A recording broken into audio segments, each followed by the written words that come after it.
Please be advised that this episode contains spoilers for Heir of Fire and all previous books in the Throne of Glass series, including The Assassin's Blade. Listener discretion is advised. If you are interested in a non-spoilers discussion about Heir of Fire, feel free to check out last week's episode where we discuss mental health, the varying perspectives and setting of the story, and more. This is part 2 of a 2-part series. Hi, and thanks for joining us today. I'm your host, Nicole. And I'm your host, Jaclyn. You're listening to the first season of Perfictionist.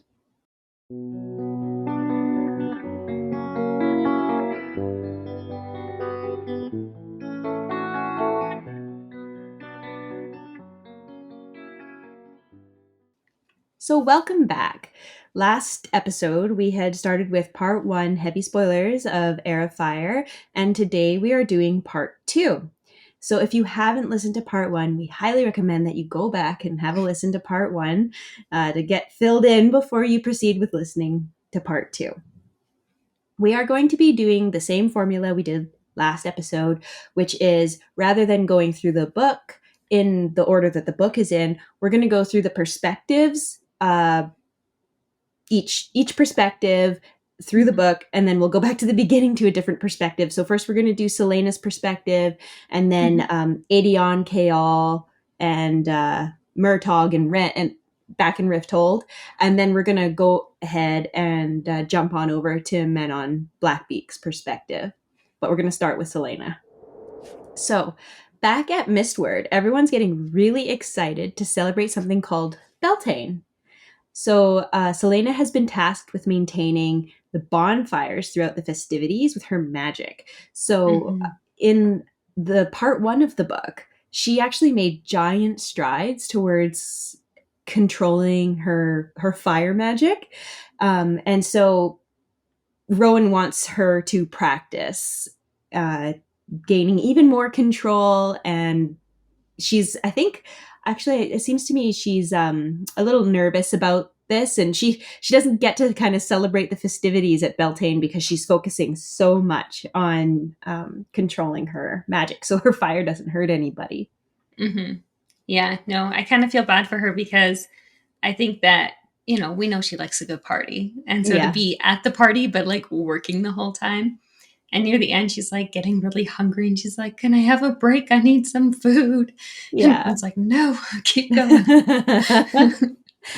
Well, she keeps going. And there's, if I recall correctly, there's music at Beltane.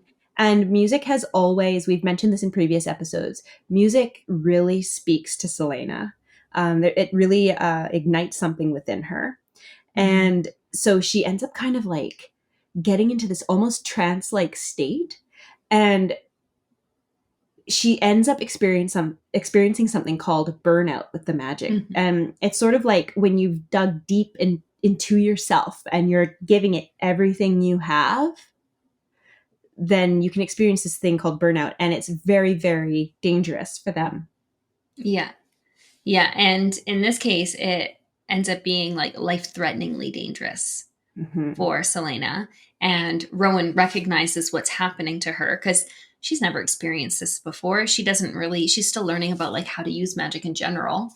And so he ends up kind of taking care of her a little bit and sees what's going on. So he like rushes her back to the fortress and like is trying to cool her down because she has fire magic. So I don't know if this burnout is specific to her because she has fire magic, but she's basically cooking herself. She's burning herself.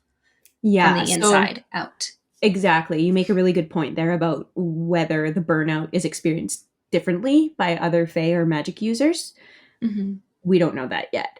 But as you said, for Celaena, she's cooking herself, which is pretty alarming. So Rowan, he's giving her ice baths, which he can do to cool her down. And during this moment is when he discovers the scars on her back from when she was in the salt mines and being whipped and stuff. Yeah. And this is such a pivotal moment in their relationship because Rowan thinks back to the insults he was saying to her at the very beginning, how we were talking about he was being so nasty and saying the most brutal things to her. And he sees that.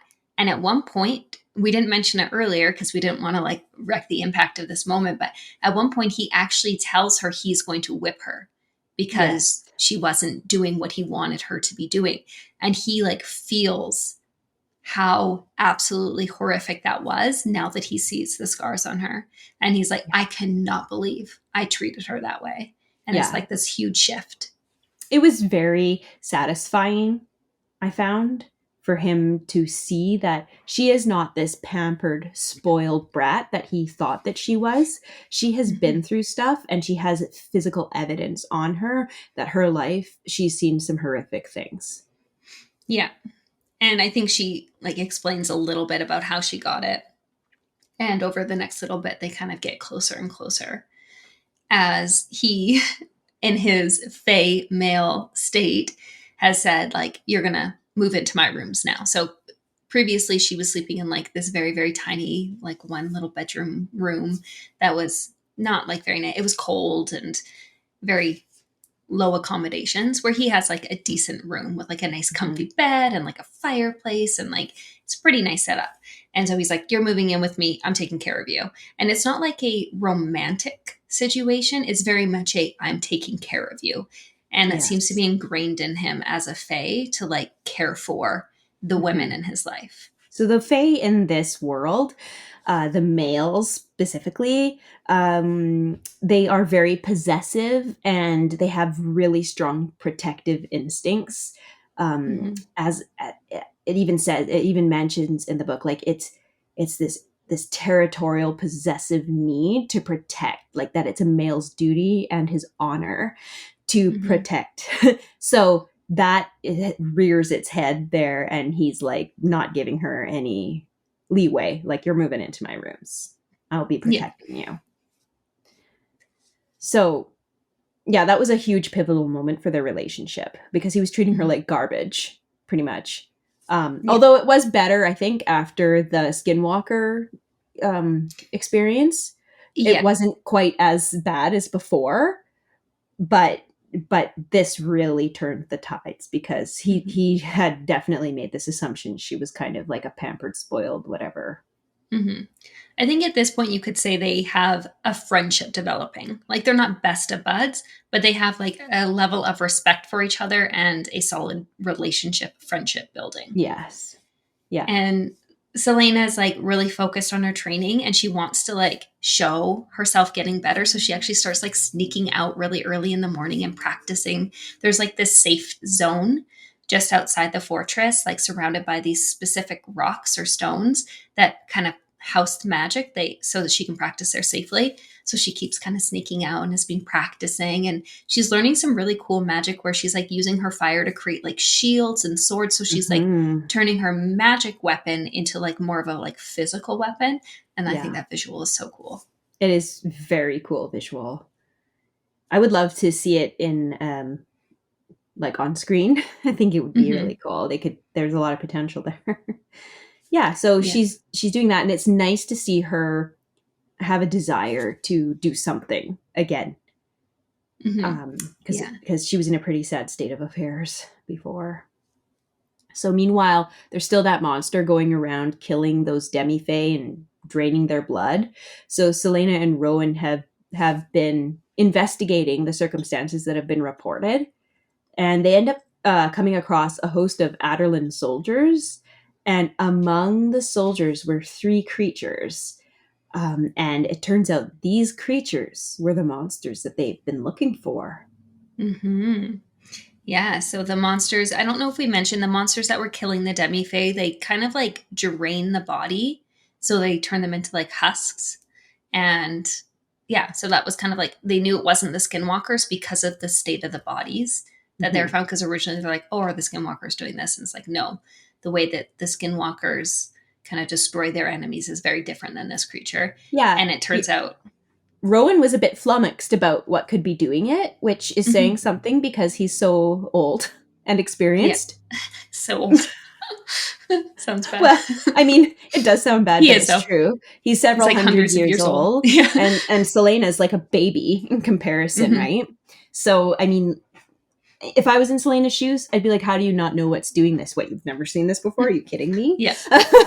Yeah, it'd be a bit shocking. Yeah. And another kind of shocking thing is the fact that there are the soldiers there, because they shouldn't be able to get on, like, the coastline of Wendelin is very rocky. So there's kind of only specific areas that ships can go into, and you have to be quite specific about how you navigate that. Mm-hmm. So it's very unexpected that this group of soldiers is there. Yeah, it's very strange. Suspicious circumstances. So Rowan informs Celaena that the king of Adarlan has sent legions to kill all the slaves at Calicula and Endovier. And I apologize if I'm getting the pronunciations wrong. Just a quick aside. I don't know if you've seen all the memes on like TikTok and Instagram and all the social media sites about people and how they pronounce fantasy names in their heads. Yeah. We're the same, and we do look up the pronunciations. But we try. There's a yeah, we do try, we promise. We try. But there is a lot of like times where it's like it's pronounced this way and other websites say no, it's pronounced this way. Yeah. So we're doing our best, and if anybody knows the actual correct pronunciations, please let us know. We'd be happy to know. It does feel kind of like, I don't know, I just feel like I'm really sticking my neck out there when I say these names. I'm like, oh my God, did I say it right? Anyway. Because in my head, when I'm reading it, sometimes it's not the correct pronunciation. But anyway, so this is quite alarming, obviously, because slaves are pretty much innocent people, and Celaena, this is very, very close to her heart, since she did spend all that time at Endovier. Yeah, no, this was heartbreaking on so many levels, and I think we even get like a scene where we get the perspective of one of the slaves, and it was a very powerful chapter where you actually see their perspective, and really heartbreaking. Yeah, but it is. When Celaena and Rowan see the soldiers, they actually kind of go and investigate a little bit. Like Celaena's all like, let's go take them out. And Rowan's like, whoa, let's just investigate. So he flies down, because I don't know if we mentioned this, but we said that Faye can shift, and Rowan can shift into a bird. Mm-hmm.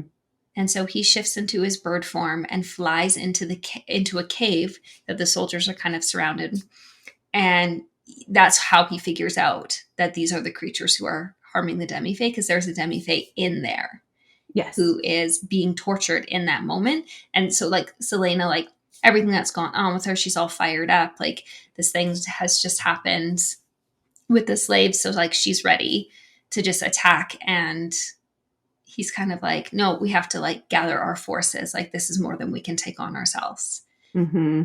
So they end up heading back, despite both of them being like heartbroken by what was happening in that moment, and kind of rallying the troops, because they know that they're coming for the fortress, because that's where all the demi-fae live, and they're seeking out demi-fae. So like they're going to come for us. This is clearly the plan.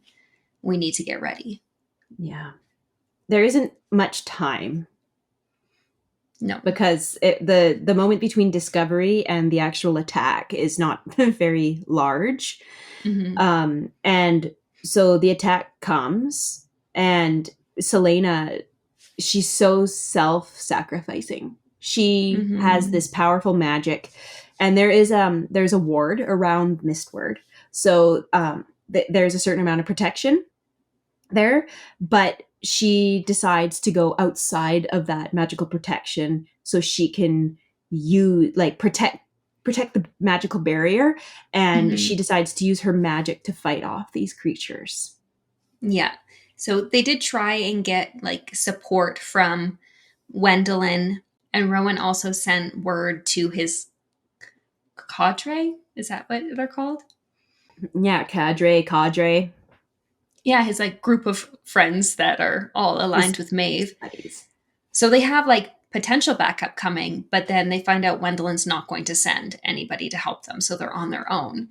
So Celaena's sacrificing herself essentially to protect everybody so they can get out. I think the idea is that they were going to get out through these tunnels, all the demi-fae, like kind of sneak the demi-fae out through these tunnels.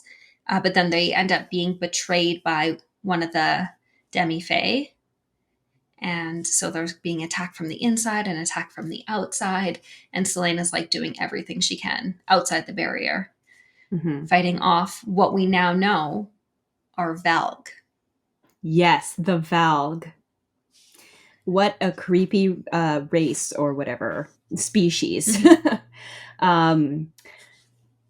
So the Valg, there's 3 of them there. And I believe they're all Valg princes, aren't they? I believe so. And well, there's the 3 Valg princes, and then there is also the kind of leader of the army who is also possessed by a Valg. Yes. So she's kind of surrounded by these Valg, and they envelop Celaena with their darkness, their dark power. And it kind of reminds me of actually something in Harry Potter, the Bogart, I think. I might need to double check that, but like where it makes the fear, the things like it's essential, or the Dementors. It's like it's kind of like the Bogart and the Dementors had a baby in a way. And so if you don't know what that is, basically like these creatures, they make you either experience like your deepest fear, or the Dementors, they just suck all the joy out of everything, and inspire hopelessness and despair. So this is kind of like what the Valg do. And so Celaena kind of, she's going through all these flashbacks of like the most horrific parts of her life. So one of the first flashbacks she has is when actually she met Dorian when she was a child, Aelin, in Terrasen. So we actually get to see that. And then we also get to see Aelin at dinner in Terrasen, and the king of Adarlan was there with Dorian, and he got inside Aelin's head, and she ended up having an outburst with her fire magic, which in turn showed the king what she was capable of, because they were trying to hide it, as previously mentioned, from everybody. So that night, the king of Terrasen and Aelin's parents were brutally murdered by assassins, along with Marion, who was Aelin's mother's handmaid. And she was very, very loyal handmaid. And she died so that she could give Aelin time to run. So she made a sacrifice for Aelin. And so Aelin ended up running for the river. And to my understanding, it's like, I don't know if she fell in, or I'm not too sure. But anyways, she was found by Aerobin by the river.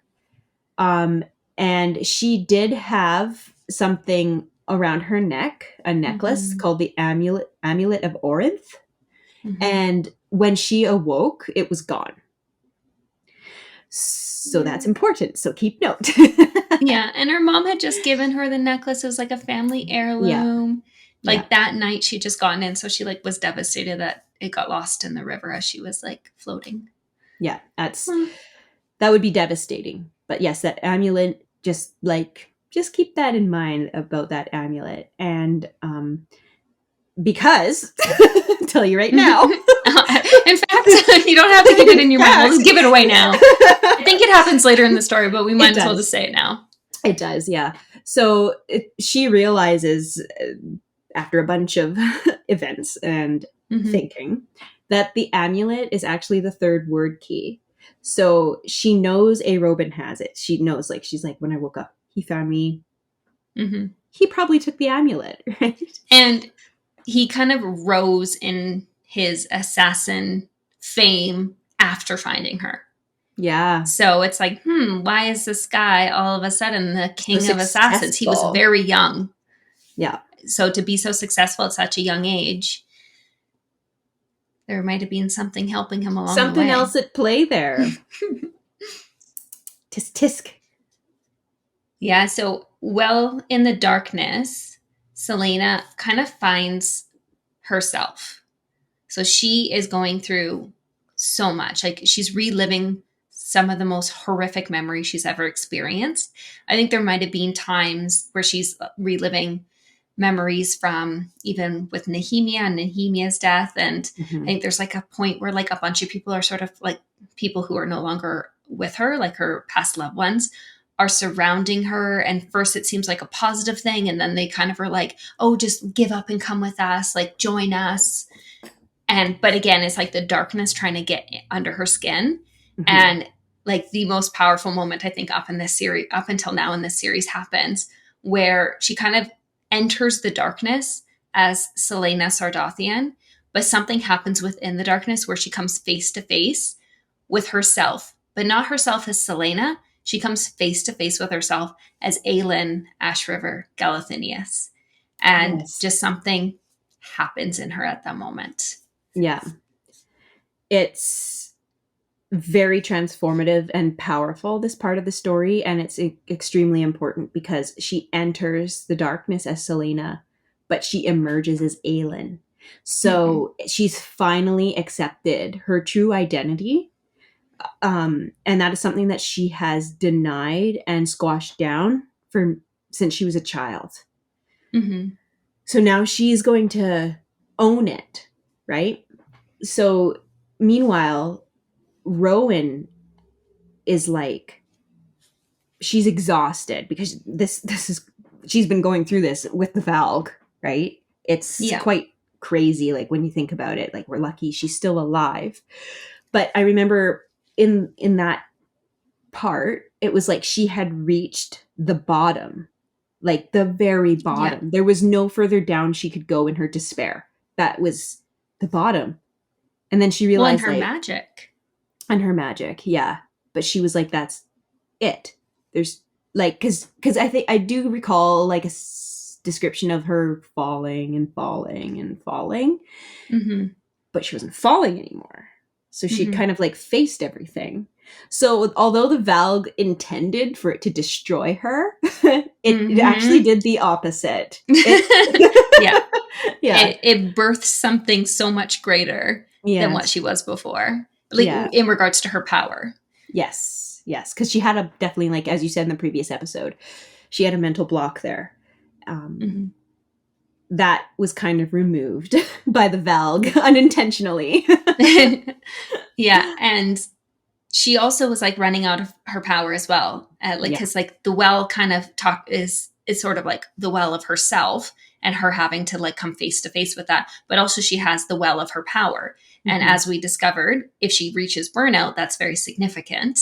Yes. And like she's been fighting off Valg and like defeating them. So I think she had defeated like one or two of them, but they were still more to defeat. So Rowan's friends had come and they were kind of like holding him back because he wanted to go out and help her, like past the wards. And they're like, no, man, we got to fight in here. And he just like pushed past and was like, no, I need to get to her. And just had that protective instinct again. And then something really, really cool happens. It's like right after one big moment, we have another one. Yeah. And Rowan goes and offers his hand to her, which doesn't sound very significant, but he like cuts her hands, and they grip hands. And that has a very significant meaning in this story. Yeah. So it's called Karanam. And Karanam refers to a bond between Fae. And when you have this bond, it allows you to share magic. And in this case, I guess, so he's very powerful. He's very old. And so when they become Karanam like that, she can actually draw from his well of power. So this is massive. This is so important. It gives a huge advantage in battle. And it also gives them, I think, a way to kind of communicate more than just by speaking to each other. Yeah, they're connected in a deeper way. And again, it's not anything romantic. It's something completely different, but it's like a soul connection. Yeah. So they end up defeating the Valg together, which is sweet. So beautiful. Yeah. Very good. Yeah, I really, really liked that moment because they did it together, but he didn't like take anything away from her. No. It was still very much like she did it. I'm just here to assist. He literally held out his hand to her. And by doing that bond, it was like he was just giving her a hand. Like, here, you can do this. Just lifting I'm here her to up. support you. Yeah, love it. Yeah. Love it. It was so nice. Yeah. Rowan and Aelin at this point go to Dornell. At this point, she's proven herself. She is welcome into Dornell. So they go to see Maeve and Dornell, and they want, to get the information. Aelin wants to get the information that she has been working her butt off to get. They go to Dornell, they see Maeve, and Maeve tells Aelin a lot of things about the word keys. Some of it is stuff that she already knew, but she let her know that, one, they cannot be destroyed. The only way to get rid of them is they need to go back into the word gate that made them. So they were made out of a word gate, and they have to go back to that word gate in order to get rid of them. Mm-hmm. How to get them back in the gate, that's a little trickier. Maeve doesn't say how, or it doesn't know how. Maeve also reveals that Brannon is Aelin's ancestor, and that the mark that appears on Aelin's forehead, and actually appeared when she was fighting the Valg as well, that mark means something in relation to Brannon's bloodline. He was kind of a nobody. He was just like a bastard child. And when Mala kind of blessed him, that mark is something now that gets passed on to his ancestors to show that they are from an unknown family. So it's like, yes, they're royalty now, but they're royalty because they were blessed, not out of blood, if that makes sense. Yeah, that makes sense.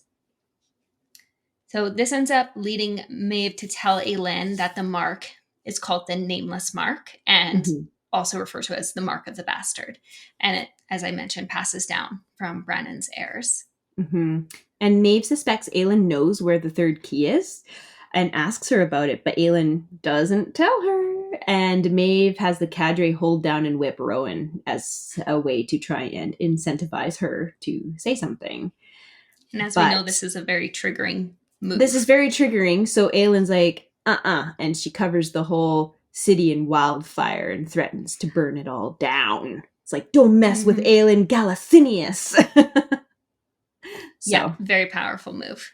Aelin realizes that Maeve has helped hide the word keys, and that she wanted them for herself, and that Brannon took them to Aurelia to hide them from her. So she kind of remember that sword we talked about that she found in the cavern? I do. Oh, good, because it's important. She realizes that the ring that was found with the sword must have belonged to Maeve's lover, who she'd killed. Okay? So Aelin uses the ring and a vision of the potential future as a bargaining tool to have Rowan set free, the blood oath he has with Maeve. Because he was like completely, we didn't mention this before, but Rowan had to do what Maeve said because he made a blood oath to serve her. And so even if he didn't want to, he was forced to obey that oath. Interestingly, like immediately after he's out of that blood oath, he's free. And Aelin, she has a huge thing about freedom because she's never been free herself, right? Yeah. He immediately decides to make a blood oath to Aelin. And I know she's kind of like, are you sure? Yeah. Because you just got free, and he is she's like, can we talk about this in private? Yeah. But he's like, no, I'm making this blood oath. So he makes a blood oath to Aelin. Yeah, there and then. Yeah. So they are connected in so many ways now, which is really, really nice. And Aelin, after they go back to Mistward, and so they have this, she sells the sword, but she gave the ring up because she noticed the significance it held for Maeve and used it as the bargaining chip. But her and Rowan get out, they're free to go back to Mistward, and she does something. I guess we didn't mention it, but in the description of Rowan, he has this really awesome tattoo that kind of goes from the side of his face down his body. And at some point about halfway through the book, we also see him putting a tattoo on one of his friends. So he knows the art of tattooing. And Aelin asks him to do something kind of significant, which is to cover up her scars with specific wording that represents something really meaningful to her. And so he goes and does it. And it's like a very painful process because she's Fae and her scars heal when she's in her Fae form. Obviously, she was in her human form when she got the original scars. But in order for the tattoo to set and not just heal over, he has to like literally put salt in her wounds so that it like stays. So it's like a painful process, but it was like super meaningful for her to take the damage that was done to her and make it into something beautiful and meaningful. Yeah. So at the end of this book, Aelin decides to return to Rifthold without Rowan. And he's very reluctant, but he does agree to stay in Wendlin. And he's like, it's just kind of funny because he's like, I'll swear this blood oath to you. And then she's like, I'm going to go to Rifthold without you. And he's like, what? What? I didn't see that coming. Yeah. So Aelin ends up sailing to Rifthold, and she's got like revenge on her noggin. And Arobin, she's got a lot to do in Rifthold when you think about it. She has got to not only retrieve the amulet of Orinth from Arobin, she also needs to kill that son of a once and for all. Be done with it. He deserves it. Yes. Well, I've been waiting for this revenge plot line. Oh, for so since long. Assassin's Blade. I know. Yes. Oh, I just have to mention this note that you made on the outline because it's perfect. Watch out, Arobin, because Karma is a fire-breathing queen. I love that. If you've read the novels and aren't just listening to this, but if you've actually read them, you'll understand the significance of that quote. I just thought it fits so well. It was perfect, and I just needed to shout that out because that's the end of Celaena / Aelin Galathynius and Rowan's story for Heir of Fire. We're gonna go all the way back to the beginning of part 2 of Heir of Fire. And now we're going to talk about Aedion, Chaol, Ren, and Murtagh. It's mostly just like Aedion, Chaol, and Dorian type perspectives. Yeah. So we're going to go and talk about what happened with them now. Mm-hmm. Which it's not a lot that happens, but it's pretty powerful stuff. Mm-hmm. Like pretty important. Yeah. So Aedion, Chaol, Ren, and Murtagh. Murtagh? Murtagh? Yep. They all meet at a bar. And they went there for a very specific purpose, and they want to kind of get some information. So they set up the situation, and during this meeting, what they learn is that there are 3 towers that were constructed by the king. There's one in Rifthold, which we have discussed in previous books. It's the clock tower. We know there's something iffy going on with the clock tower. We've seen the word marks around it. We know that it's made of obsidian. And we know that it gives you very bad headaches if you get to the core of the clock tower. Mm-hmm. So we know quite a bit about it. There are 2 more. We're assuming similar towers. There's one in Knoll, and there's one in Amroth. Yeah, Amroth. And there's one in Amroth. And if you look on the map, and as I was reading this, I remember flipping to the map. I'm like, because they tell you about the one, and then they tell you about the second one. And it kind of like, as you're reading the chapter, you're getting more information about these 3 places. And I looked at the map. I'm like, I bet there's another one in one of the places, Knoll or whatever it was, the last one they talk about. And then sure enough, they're like, yes, there's this 3rd one. And it forms a triangle. Oh. So it's like, there's something triangle here. So there's a theory that these triangles, the tower that forms a triangle, is what is blocking magic. Yes. And if that is the case, then the solution would be to knock down one of those towers, and then magic would be released, because you have to have all 3 of them, because there's obviously some sort of, force between them that is creating it. Yeah. So, and I think they talk about how they remember when magic disappeared, there was like almost like a wave that hit, and that was like the construction and then activation of these towers. Mm-hmm. So that is really interesting news, because that means if that is true, magic can be restored. Yes. Which would be not good news for the King of Adarlan, especially with Aelin Galathynius deciding to come back. And, for them. So the king ends up summoning Dorian, Sorsha, Chaol, and Adian to the throne room. And they talk about a spy. There being a spy among them. Mm-hmm. And this So is at like the Adian, end of the book. this is at the end of the book. Yeah. So we're like we say, not a lot happens. I mean, like Dorian throughout the book, like there's these romantic scenes with him and Sorsha and the building of their relationship. But nothing else really significant kind of happens. At least, I mean, there's plenty of great stuff that happens. You got to read the book. But for the purpose of this episode, we're just going to discuss the most impactful things.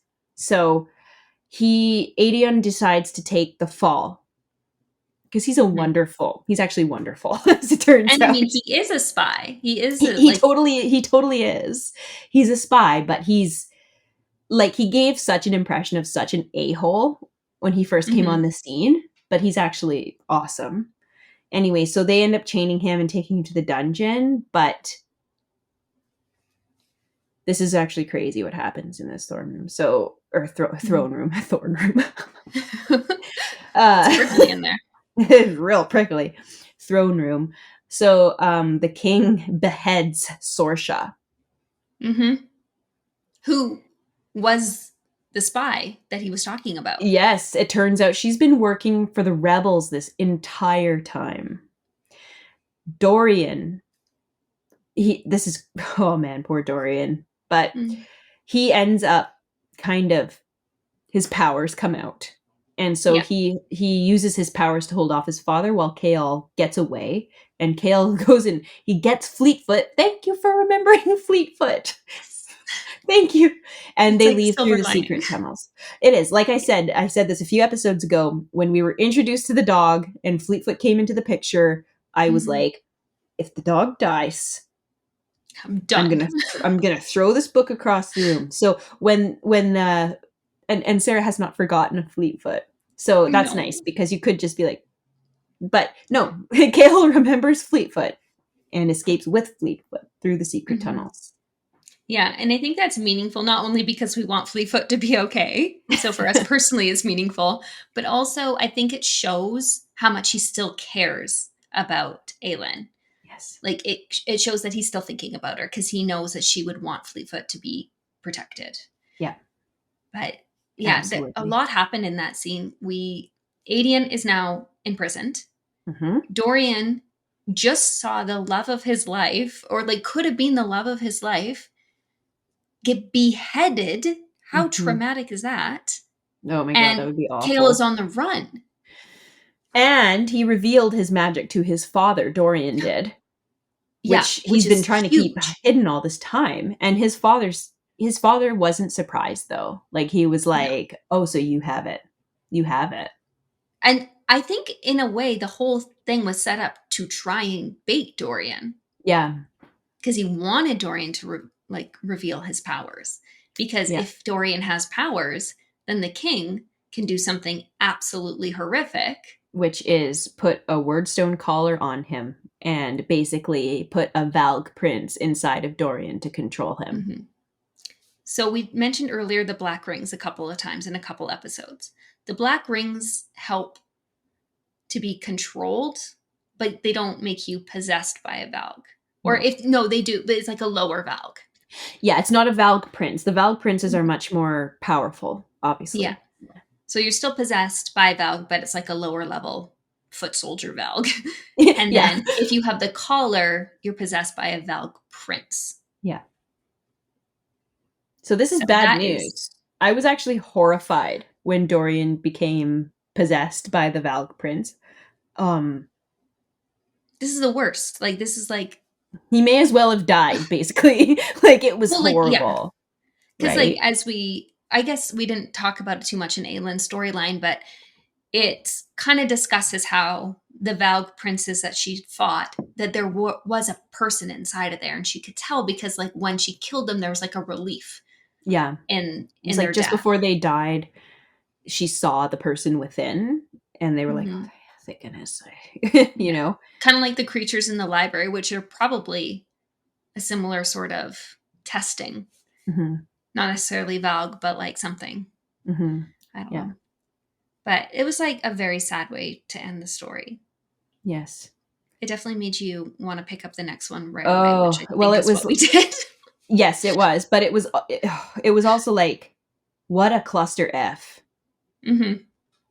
It was I don't like know. I don't know if we're really in one swearing on these, so I'm just like trying to, no. but Rifthold she's coming back to a huge mess. Aelin Mm-hmm. is. Yeah. It's like such a sad ending on the Dorian storyline, but such a Mhm. powerful ending on the Aelin storyline. But we still Yeah. have one more storyline to discuss. We do. Manon Blackbeak. We cannot So, forget. And it's no, just we cannot. pretty much one part that's super significant. Obviously, as we mentioned before, there's a lot more little things, but the significant. I'd love to talk about all of them, but then like one book would take a week of Yeah. recording all the time. Like it would just be too much. So you guys really just need to read it. But if you've read it before, these episodes can kind of serve as a nice refresher. Mm-hmm. If you're like, nah, I remember I didn't really like that book. I just want to read this one. What happens in this book again? You can totally listen to these episodes. Give yourself a little refresher on the most important points. Mm-hmm. So we go back to the witches, and it's finally time for the war games. Yeah! Yeah, war games! Witch Olympics!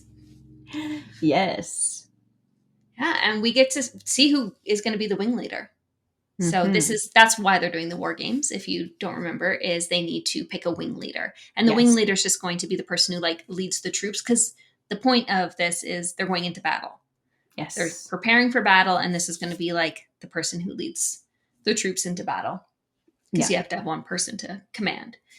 So Manon's grandmother, the matron, the Blackbeak matron, she's incredibly furious and embarrassed by Manon and the fact that Manon picked Abraxas as her mount. Yeah. Sweet, sweet Abraxas. During the games, Manon does something so out of character for an Iron-Tooth witch. She ends up saving the life of the blue blood heir, whose name is Petra. And the blue bloods are kind of like a little bit more refined for Iron Teeth, Yes. a little bit more I don't know. They just seem a little refined is a good way of putting it. Yeah. And so the heir from the yellow legs attacks Petra, and Petra ends up like on Petra's mount. Or no, sorry, let me rephrase that. The heir from the yellow legs mount ends up attacking Petra's mount. And then Petra's mount is like dying and falling and she can't fly anymore. So Petra is on the mount falling to her death. So Abraxas actually kind of likes Petra's mount. They kind of have a friendship. So Abraxas like wants to go help. So Manon and Abraxas dive down. They can't save the Wyvern, but they are able to get Petra to jump off of her onto Abraxas and end up saving her life. So they save Petra, but unfortunately the mount ends up falling to its death, which is heartbreaking and like destroys Petra. That. I was shocked by that. Yeah. I wasn't expecting it at all. And you can just see how close the witches get to their beasts, because like Petra after that is not the same. No. It kind of just like completely changes her. Bond. They have a special bond. And yeah, she is really affected, deeply affected by that. So Manon's grandmother, every time we mention her grandmother, we're like, oh, this woman. But Manon does end up winning. Oh, by the way. Yeah. by the way. Before we get to Grandma. It's important to say. Manon wins and is crowned wing leader, which is expected, I feel. Yeah. Like, I think we saw that coming. Yeah. But she decides to gift Manon like a Croken witch to kill. Like, oh, happy freaking present. Like, here, have this lovely gift. So the Croken says something that's quite impactful to Manon. And Manon does kill her, but what the Croken says to her makes a deep impression on Manon.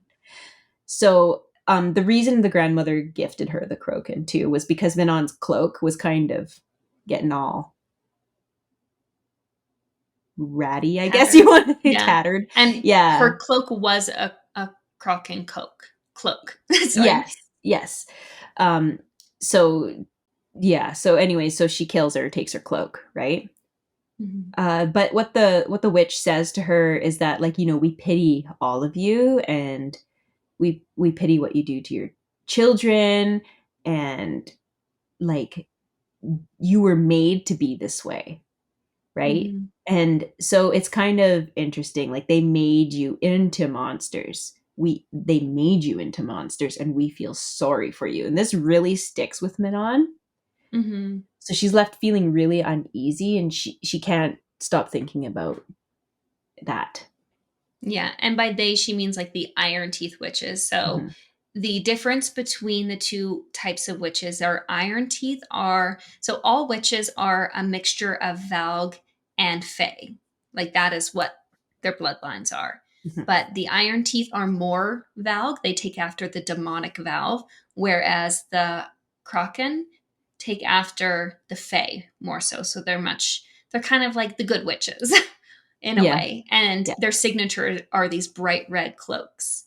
Yeah. And so to be an Iron Tooth with one of those cloaks signifies like you've killed a lot of Kraken witches. Mhm. And they have like Mhm. a feud between the two witching clans have feuds. Or not clans, but like the two types of witches Yeah. have massive feuds over land and very historical, and will come up in later books and stuff. But it's a long Oh, history and it's very significant. speaking of The which, cloak.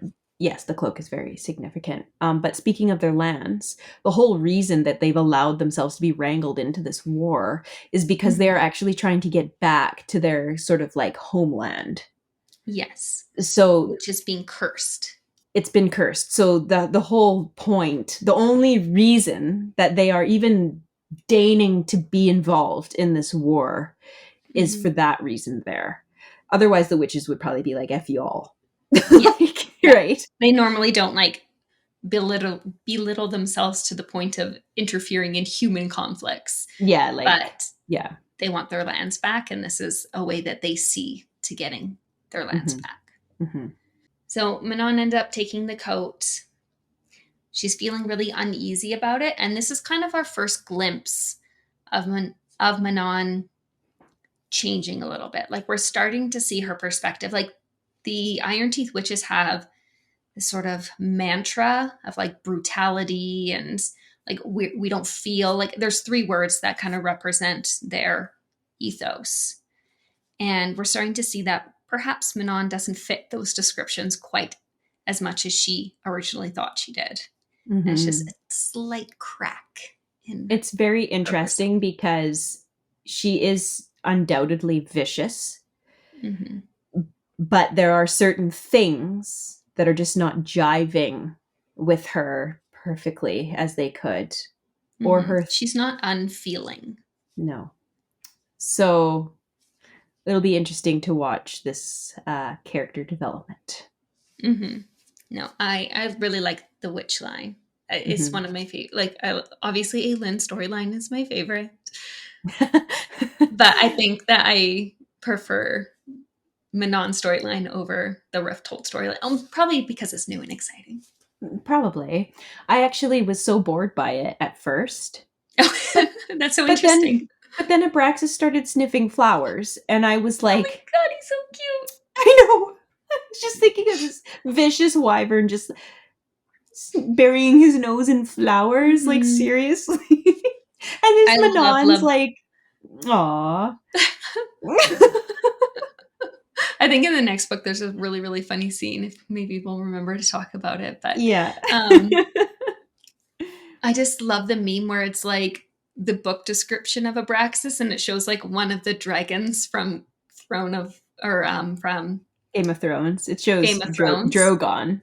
Yeah, and then it's like what people picture and it shows Toothless. I know. And it's the cutest because that's exactly what I pictured. That's exactly right. Toothless is so Yeah. cute. I just Like oh, 100% I was picturing Toothless whenever. yeah. I'm like, oh my gosh, this person is in my brain. Yeah. Oh, so funny. Yeah, Well, I think that is everything for part 2 of Heir of Fire. it is. So thanks for joining us today. Next time we'll be talking about Queen of Shadows. And we hope to see you there. Bye for now. Bye.